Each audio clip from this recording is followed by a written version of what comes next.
पाकिस्तान में शरीफ फैमिली अचानक बहुत से सवालों से घिर गई है और इसकी सबसे बड़ी वजह है चीन। अप्रैल महीने में ही पाकिस्तान की सत्ता को लेकर दुनिया को बड़ी खबर मिल सकती है। कहा जा रहा है कि पाकिस्तान को इस वक्त डबल प्रधानमंत्री चला रहे हैं।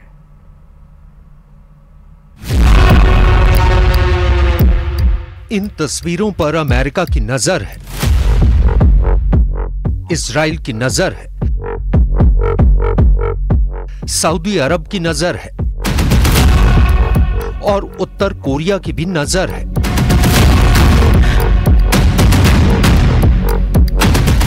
ईरान के राष्ट्रपति इब्राहिम रईसी पाकिस्तान तो आए, लेकिन उनकी सुरक्षा को लेकर पाकिस्तान के हाथ पांव फूल गए।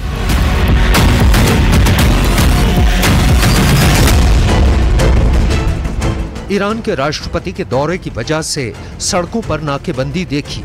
आतंकवादी हमलों के लिए बदनाम कराची शहर की सड़कों पर कंटेनर से रास्ता रोका गया है। लेकिन बड़ी खबर नवाज शरीफ को लेकर है और नवाज की वजह से पाकिस्तान में अप्रैल महीने के आखिर में बड़ा उलटफेर होने के पूरे आसार नजर आ रहे हैं। चर्चा में नवाज शरीफ हैं और उनका एक सुपर सीक्रेट विदेश दौरा है। नवाज शरीफ चुपचाप चीन क्यों गए हैं? उनके चीन दौरे का मकसद क्या है? क्या पाकिस्तान में प्रधानमंत्री बदलने वाला है? क्या पाकिस्तान को चुनाव के एक महीने बाद ही नया पीएम मिल सकता है? क्या शहबाज शरीफ को हटाकर नवाज शरीफ खुद प्रधानमंत्री बनना चाहते हैं? क्या नवाज को बैकडोर से पीएम बनाने की साजिश चीन में बनाई जा रही है?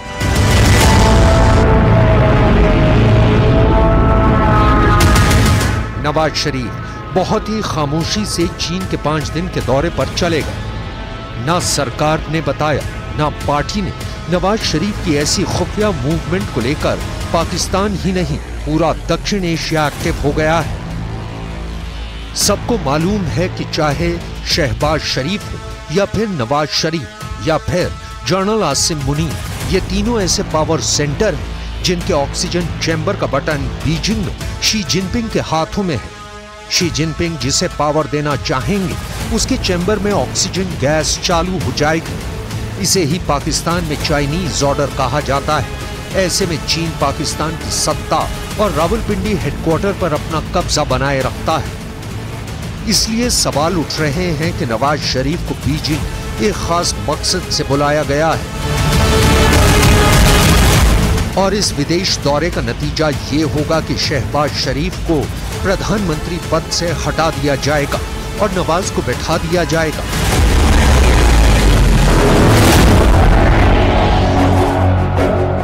यानी पाकिस्तान में चलते फिरते लेकिन मुश्किल से बनी सरकार से शहबाज शरीफ इजेक्ट कर जाएंगे, ठीक उसी तरह जैसे किसी फाइटर जेट से पायलट इजेक्ट कर जाता है क्योंकि विमान के गिरने का खतरा होता है। कहा जा रहा है कि चीन में नवाज शरीफ को कुछ ऐसा काम है जो उनके भाई यानी पाकिस्तान के प्रधानमंत्री शहबाज शरीफ नहीं कर सकते। अब सवाल है कि शहबाज शरीफ अपना पद क्यों छोड़ेंगे? शहबाज भले ही प्रधानमंत्री है, लेकिन वो करते तो वही हैं जिस पर मोहर बड़े भाई नवाज शरीफ लगाते हैं। यानी प्रधानमंत्री भले ही शहबाज शरीफ है, लेकिन वो तो सिर्फ मुखौटा है, या कहें कि नवाज शरीफ अपने भाई शहबाज का मुखौटा पहनकर सरकार चला रहे हैं।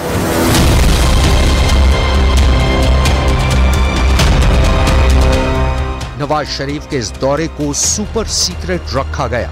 पाकिस्तान की सरकार खामोश है, उनकी पार्टी यानी PMLN भी खामोश है।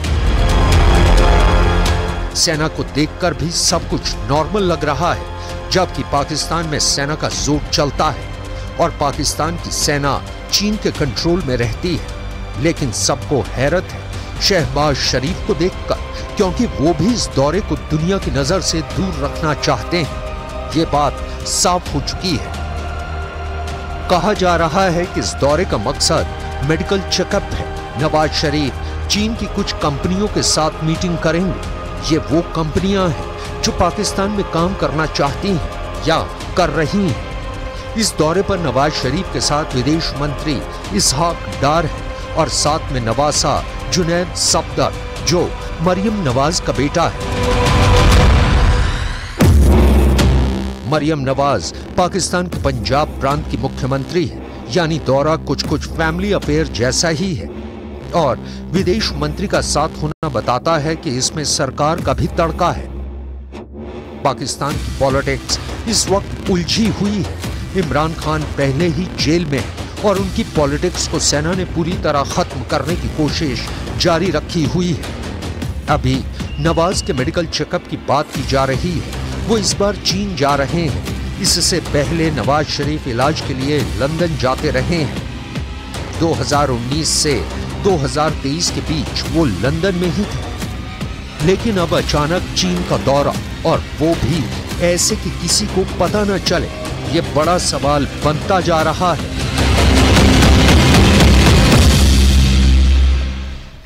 राजस्थान के रण में मंगलसूत्र के बाद अब हनुमान चालीसा की एंट्री हो गई है। प्रधानमंत्री नरेंद्र मोदी ने टोंक में जनसभा को संबोधित किया, जिसमें उन्होंने मंगलसूत्र और हनुमान चालीसा का जिक्र करते हुए कांग्रेस पर जमकर हमला बोला।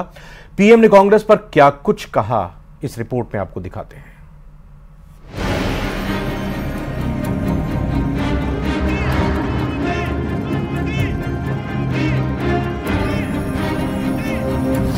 दूसरे चरण का सियासी पारा हाई। वोट बैंक पॉलिटिक्स के लिए उनकी खास जमात को अलग से आरक्षण देना चाहते थे। पीएम मोदी के बयान ने गर्मी बढ़ाई। उनको इतनी मिर्ची लगी है, इतनी मिर्ची लगी है कि वो हर तरफ गालियां देने में टूट पड़े। मंगलसूत्र वाला बयान पीएम ने फिर दोहराया। हमारी माताओं बहनों के पास जो स्त्री धन होता है, जो मंगलसूत्र होता है, उसका सर्वे करेंगे। राजस्थान के रण में हनुमान चालीसा आया। अब आप चैन से हनुमान चालीसा भी गाएंगे और राम नवमी भी मनाएंगे।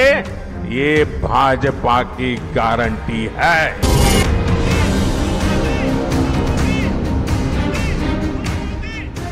राजस्थान में लू के थपेड़े पड़ते हैं तो रेतीले धोरे झरने की तरह बहने लगते हैं। अभी न तेज गर्मी शुरू हुई है और न ही लू बह रही है, लेकिन लोकसभा चुनाव में गर्मी सिर चढ़ करके बोल रही है। पहले चरण के मतदान के बाद अब बारी है दूसरे फेज की, और जैसे जैसे तारीख नजदीक आ रही है, वैसे वैसे मौसमी पारे के साथ सियासी पारा भी बढ़ रहा है।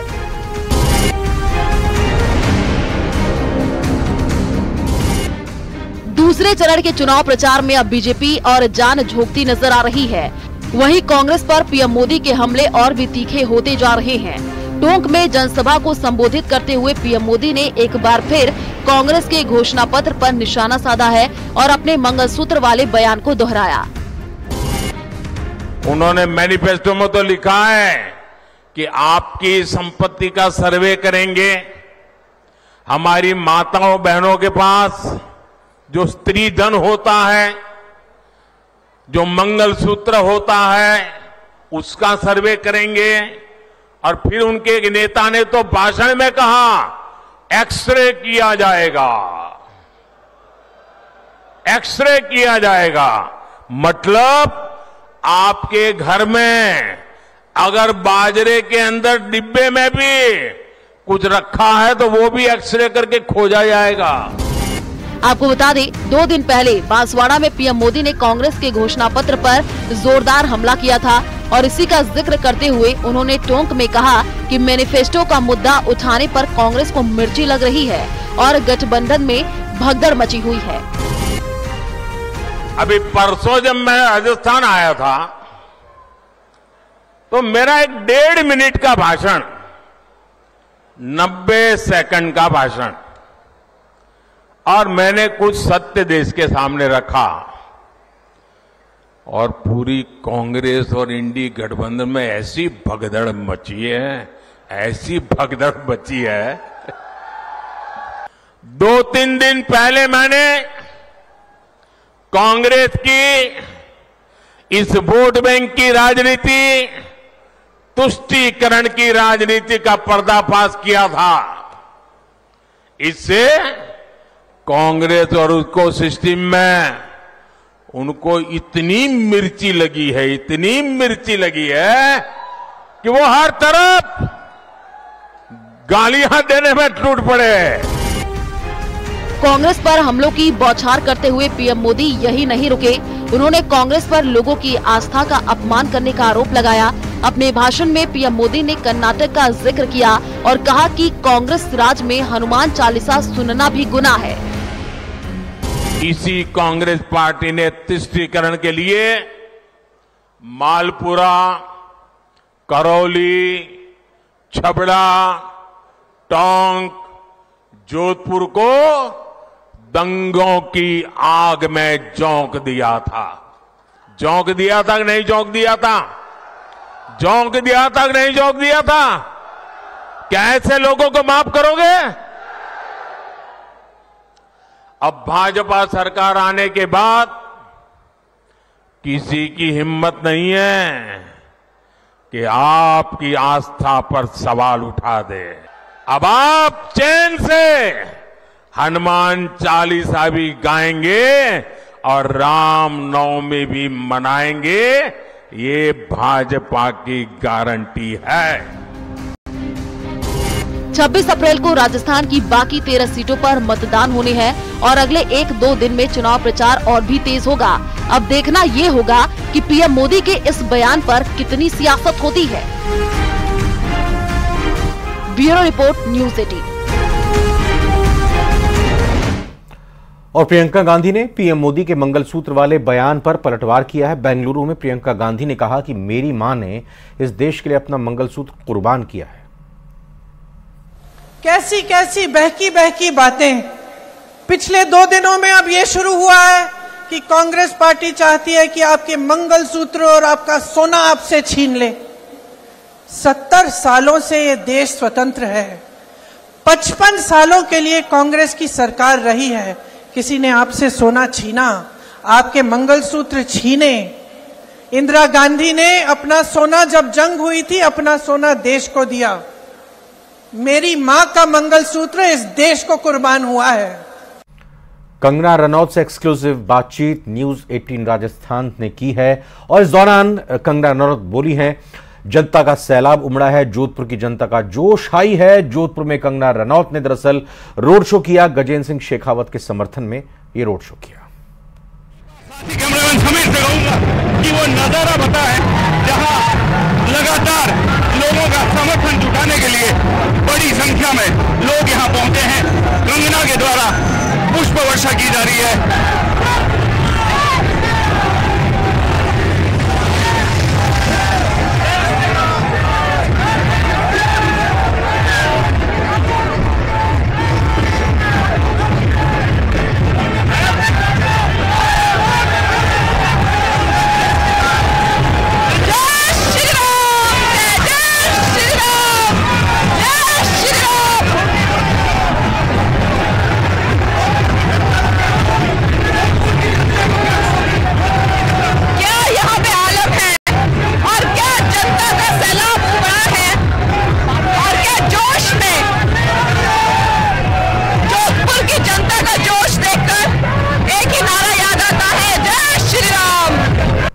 पाली और जोधपुर में कंगना रनौत के हुए रोड शो से बीजेपी का उत्साह बढ़ा हुआ है। कार्यकर्ताओं का जोश हाई है। कंगना के रोड शो में जय श्री राम के नारे भी लगे और पूरा माहौल बदला हुआ नजर आ रहा है। बुधवार को कंगना जैसलमेर में भी रोड शो करेंगी। रोड शो से क्या बदल जाएगा पूरा माहौल, आइए इस रिपोर्ट पे देखते हैं।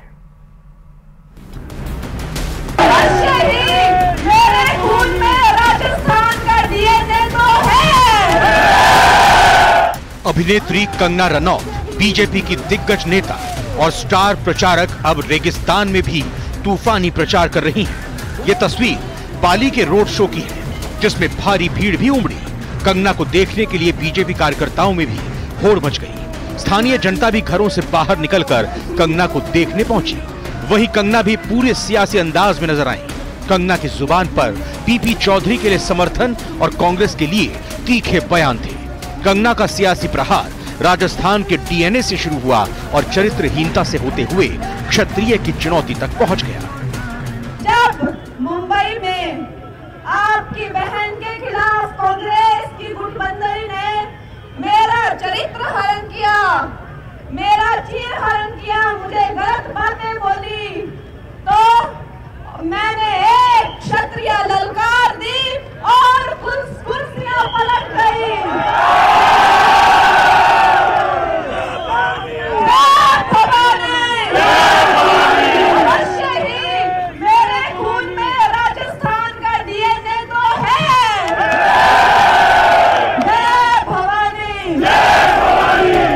लोगों की अपार भीड़ ने कंगना का उत्साह भी बढ़ा दिया और एक के बाद एक तीखे बयान की बौछार कांग्रेस पर कर दी। हालांकि अभी तो ये सिर्फ कंगना की मरुधरा में एंट्री हुई है। जोधपुर में गजेंद्र सिंह शेखावत के लिए कंगना ने रोड शो किया।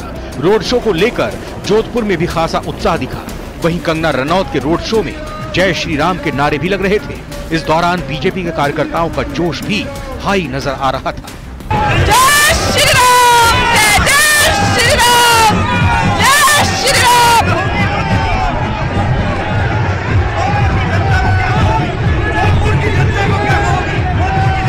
क्या यहाँ पे आलम है और क्या जनता का सैलाब उमड़ा है और क्या जोश में जोधपुर की जनता का जोश देखकर एक ही नारा याद आता है, जय श्री राम।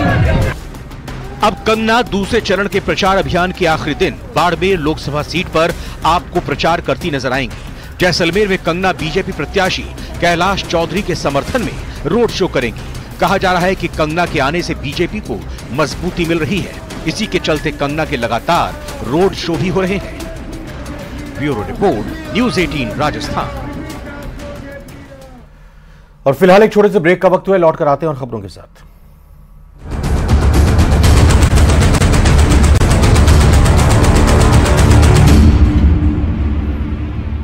प्रदेश सरकार के मंत्री मदन दिलावर ने कांग्रेस के नेताओं के बीजेपी में शामिल होने को लेकर एक बड़ा बयान दिया है। दिलावर ने कहा कि गंदे नाले का पानी यमुना सरस्वती नदी में मिलकर पवित्र हो जाता है। उन्होंने ये भी कहा कि पानी डाइल्यूट होकर पवित्र माना जाता है। बीजेपी भी सरस्वती की तरह है।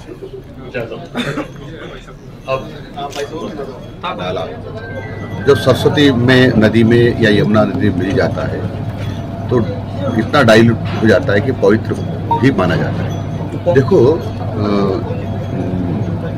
हमारे यहाँ देश में पूरा लोकतंत्र है, खुला लोकतंत्र है। कोई किसी के भी जाए आए कोई रोक नहीं। कोई डकैतों की गैंग में भी शामिल हो जाते हैं, कोई संतों के जो समूह रहता उसमें भी शामिल हो जाते हैं।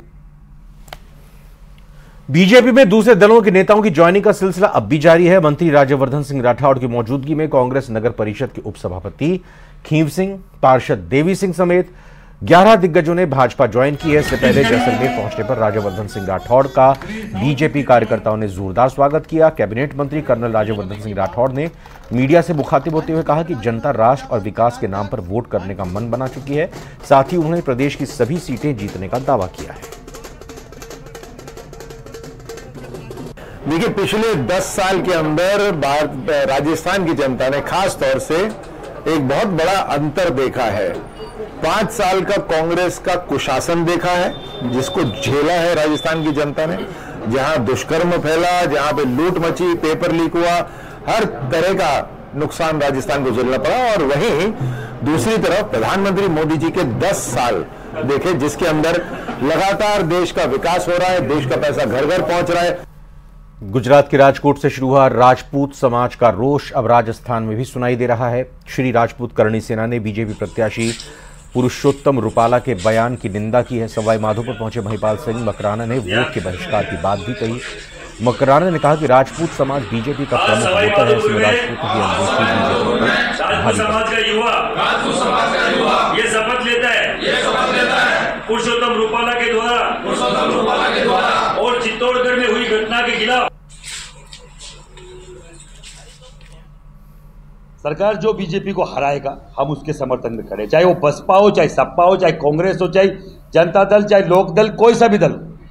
और जहां हमारा व्यक्ति निर्दलीय खड़ा है, अच्छा व्यक्ति है, कोई दल से नहीं है। तो पब्लिक को सुगम पब्लिक ट्रांसपोर्ट मुहैया करवाने के लिए सरकारों ने करोड़ों रुपए खर्च करके बस रैपिड ट्रांजिट सिस्टम यानी BRTS कॉरिडोर तो बनवा दिया, लेकिन इन कॉरिडोर में चलाने के लिए राज्य सरकार के पास बसें तक नहीं है। लेकिन इस कॉरिडोर से आम जन को परेशानी झेलनी पड़ रही है। आइए इस पर देखते हैं हमारी खास रिपोर्ट।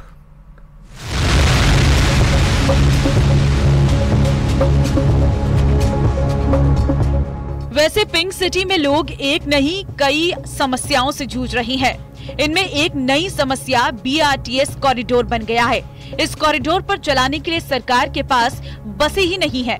करीब 1.5 दशक पहले 170 करोड़ रुपए की लागत से बनाए गए BRTS कॉरिडोर का उद्देश्य पब्लिक ट्रांसपोर्ट को सुगम बनाना था, लेकिन इस कॉरिडोर से अब आमजन को परेशानी झेलनी पड़ रही है। वहीं अब ये प्रोजेक्ट JDA के गले की फांस बन चुका है। छोटवाड़ा रोड से सीकर रोड के बीच 7.1 किलोमीटर का BRTS कॉरिडोर 2010 में बना था, जिस पर 75 करोड़ रुपए खर्च हुए थे। वहीं अजमेर रोड से B2 बाईपास तक 9 किलोमीटर में बने कॉरिडोर पर 90 करोड़ रुपए खर्च हुए थे। कॉरिडोर में बढ़ते एक्सीडेंट के बाद जनवरी 2020 में स्टेट रोड सेफ्टी काउंसिल ने जयपुर विकास प्राधिकरण को BRTS कॉरिडोर हटाने का सुझाव दिया, लेकिन स्टडी रिपोर्ट के फेर में BRTS प्रोजेक्ट उलझता रहा।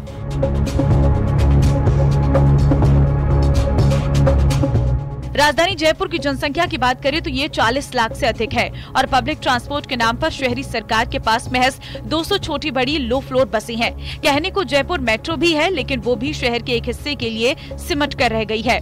B2 बाईपास से लेकर पुरानी चुंगी और उधर सीकर रोड पर भले ही BRTS कॉरिडोर बना दिया गया है, लेकिन ये उपयोग से अधिक लोगों के लिए सिरदर्द साबित हो रहा है। न्यू सांगा ने रोड पर BRTS कॉरिडोर के चलते ट्रैफिक जाम और रोड एक्सीडेंट की घटनाएं होना आम बात हो गई है।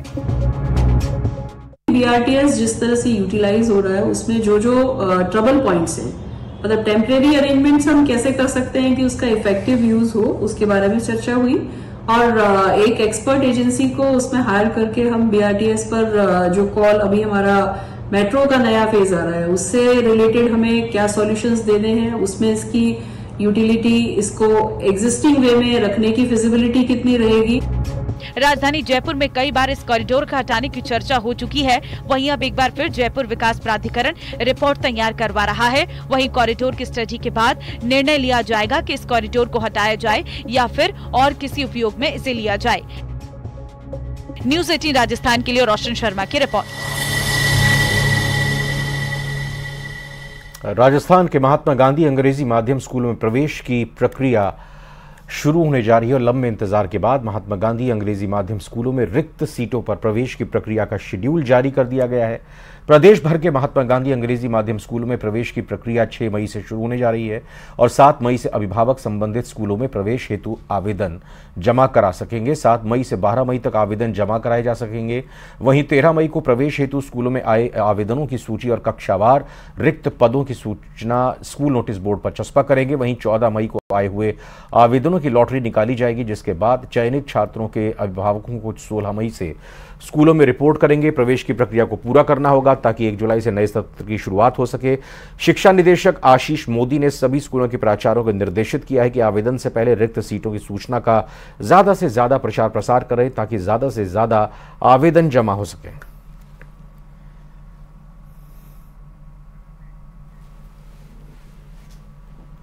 चूरू जिले के विश्व प्रसिद्ध सिद्धपीठ सालासर बालाजी धाम में चैत्र पूर्णिमा पर लगने वाला मेला मंगलवार को हनुमान जयंती के अवसर पर परवान पर रहा। यहां देश प्रदेश से आए लाखों श्रद्धालुओं ने दाढ़ी मूछ वाले सालासर बालाजी महाराज के दर्शन पर धोख लगाई। मंगलवार पूर्णिमा और हनुमान जयंती के पुण्य संयोग में श्रद्धालुओं ने मनोकामना के लिए नारियल भी बांधे। इस दौरान सुरक्षा के भी पुख्ता इंतजाम थे। 1000 से ज्यादा पुलिसकर्मियों 200 निजी सुरक्षा गार्ड तैनात थे। वहीं ड्रोन और CCTV कैमरे से मेले में निगरानी भी रखी गई।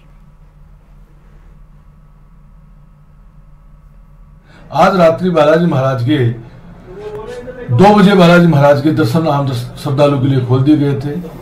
हमने मेला ग्राउंड की जो व्यवस्था है तालाब में कर रखी है। पुलिस थाने के सामने से एक अंडरपास 2 ओवरब्रिज से यात्री होते हुए बालाजी महाराज के दर्शन कर रहे हैं। उसके अलावा हर 100 मीटर पर सारी व्यवस्थाएं ब्लॉक बनाए गए हैं। उसमें सारी टॉयलेट की, चाय कॉफी बिस्किट की सारी व्यवस्थाएं हैं। 5 लाख पाउचेज हमने स्टॉक कर रखे हैं।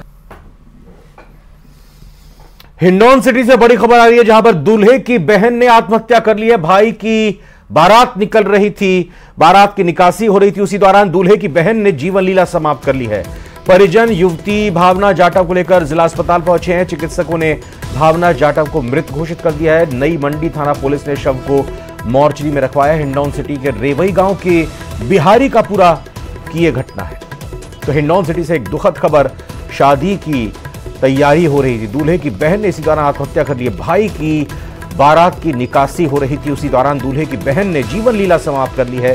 कारण क्या है ये फिलहाल नहीं पता है। परिजन युवती भावना जाटव को लेकर जिला अस्पताल पहुंचे। चिकित्सकों ने भावना जाटव को मृत घोषित कर दिया है। नई मंडी थाना पुलिस ने शव को मोर्ची में रखवा दिया है। हिंडौन सिटी के रेवई गांव के बिहारी का पूरा की यह घटना है।